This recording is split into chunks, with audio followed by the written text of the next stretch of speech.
सभेच्या दुसऱ्या टप्प्यातील मतदानाला सुरुवात झाली आहे। मतदानाचा हक्क बजावण्याकरता एक तरुण चक्क सिंगापूरहून वाशिम मध्ये आला। हा तरुण गेल्या 8 वर्षांपासून सिंगापूर येथे वास्तव्यास आहे। फक्त मतदानाचा हक्क बजावण्यासाठी तो सिंगापूरहून भारतामध्ये आलेला आहे आणि मतदानाचा हक्क बजावण्यासाठी या तरुणाची ही खटपट दिसते।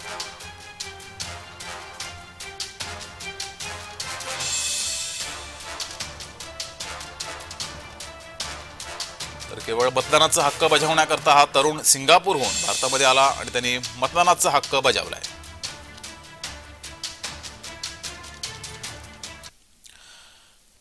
तर या तरुणासोबत बातचीत केली आहे आमचे प्रतिनिधी विशाल राऊत यांनी। पाहूयात।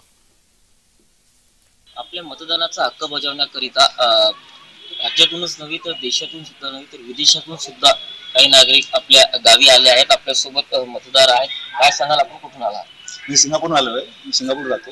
मला 8 वर्ष झाली तिकडे मी जॉब करतो आहे आणि मी वाशिमचा नगरवासी आहे। तर मला मतदानासाठी फक्त यायचं होतं, कारण मला वाटते की भारतासाठी आपण एक मतदान खूप महत्त्वाचं असतो। तर तुम्ही कुठे पण आहात, मला फक्त हे सांगायचं की आपलं मतदान द्या, कारण तुम्ही पुढचे 5 वर्ष आपले इलेक्शनमध्ये आपल्या नेत्याला तुम्ही घेतात आहात, तर वोट देणं खूप गरजेचं आहे। त्यासाठी फक्त भारतात आलो की आपले वोट देणं हे माझा हक्क आहे। त्यासाठी मी आलो, कारण मला भारताला खूप जास्त अभिमान आहे।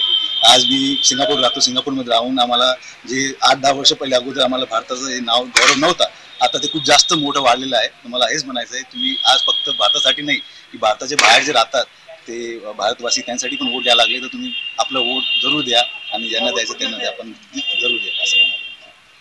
नक्कीच विदेशातून सुद्धा नागरिक या ठिकाणी आपला मतदानाचा हक्क बजावण्याकरिता या ठिकाणी आले। त्यापासून मी विशाल राऊत, जय महाराष्ट्र न्यूज, वाशिम।